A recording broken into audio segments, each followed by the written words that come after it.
எப்படி இருக்கீங்க? இன்னைக்கு நம்ம சேனல்ல ஒரு சூப்பரான ஒரு ரொம்ப டேஸ்டியான ரொம்ப ஈஸியா செய்யக்கூடிய உடைச்சு ஊத்துன முட்டை குழம்பு ரெசிபி தான் பார்க்க போறோம். இந்த ரெசிபி பாத்தீங்கன்னா பிகினர்ஸ் கூட ரொம்ப ஈஸியா செய்யலாங்க. நெக்ஸ்ட் பாத்தீங்கன்னா சும்மா வேற லெவல்ல இருக்குங்க. வாங்க வீடியோக்குள்ள போகலாம். இன்னைக்கு இந்த ரெசிபி நம்ம செய்யறதுக்கு எடுத்திருக்கிறது துவரம் பருப்பு எடுத்திருக்கோம். இது 1 கப் நான் எடுத்திருக்கேன். 1 கப்புக்கு ஒரு 3 கப் தண்ணி வச்சுக்கலாங்க. நல்லா வாஷ் பண்ணிட்டு ஒரு 3 கப் தண்ணி வச்சுக்கிறேன் நானு. ஆக்சுவலா நீங்க இந்த ரெசிபி செய்யறதுக்கு முன்னாடி துவரம் பருப்பை ஒரு 10 நிமிஷம் ஊற வச்சு செஞ்சீங்கன்னா வச்சுக்கோங்களேன், ரொம்ப சூப்பரா ஈஸியா வந்துருங்க. ரொம்ப டைம் எடுத்துக்காம நான் சொன்ன மாதிரி 1:3 ரேஷியோ வச்சீங்கன்னா உங்களுக்கு கரெக்டான அளவு வந்துருங்க. இது நீங்க ஃபர்ஸ்ட் மூழ்கிற மாதிரி பார்த்து தண்ணி வச்சுக்கோங்க. விசில் வச்சு எடுத்துக்கலாம். ஒரு விசில் வச்சுட்டு மீடியம் டைம்ல 5 நிமிஷம் வச்சுட்டு ஸ்டவ் ஆஃப் பண்ணுங்க. அப்புறம் நம்ம கொஞ்சமா புளி ஊற வச்சுக்கலாம். ரொம்ப கம்மியான அளவு தான் நான் புளி சேர்த்துக்கிறேன். நல்லா வாஷ் பண்ணிட்டு நம்ம ஊற வச்சுக்கலாம்.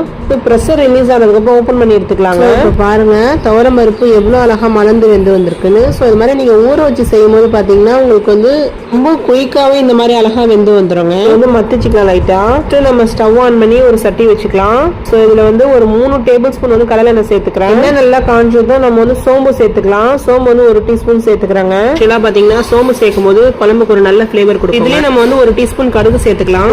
இதுலயே பாத்தீங்கன்னா நம்ம 1 டீஸ்பூன் வெந்தயம் சேர்த்துக்கலாம். எல்லாமே ஒரு நல்ல ஃப்ளேவர் கொடுக்குங்க. நல்லா மீடியம் சைஸ்ல 2 ஆனியன் ஸ்லைஸா கட் பண்ணி வச்சிருக்கேன். சோ அதை நம்ம சேர்த்துக்கலாம். ஸ்கூலுக்கு போற டைத்துல மார்னிங் ஏதாவது குயிக்கா ப்ரிப்பேர் பண்ணி கொடுக்கணும்னு நினைச்சீங்கன்னா இந்த ரெசிபி கண்டிப்பா ட்ரை பண்ணலாங்க.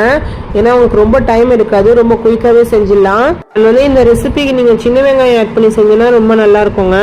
சோ நம்ம சேர்த்திருக்க ஆனியன் நல்லா முழுமையா கலர் சேஞ்ச் ஆகி வதங்கி வரணும். ஸோ இந்த குழம்புக்கு ஒரு ஹைலைட்டான டேஸ்ட் கொடுக்க போகிறது வெங்காயம் தக்காளி தாங்க. ஸோ இது நல்லா முழுமையாக வதக்கி எடுத்தால் மட்டும்தான் உங்களுக்கு டேஸ்ட் கிடைக்குங்க.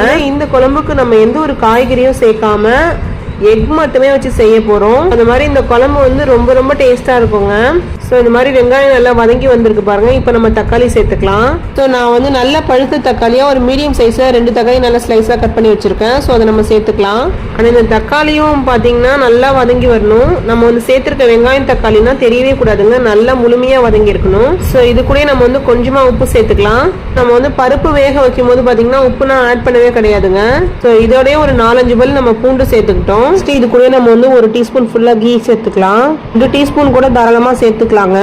இந்த மாதிரி நம்ம கீ சேர்த்து செய்யும் போது ஃபிளேவர் ரொம்பவே நல்லா இருக்குங்க. இந்த மாதிரி நீங்க கீ சேர்க்கறதுனால ஒரு நல்ல ஃபிளேவர் கிடைக்குங்க.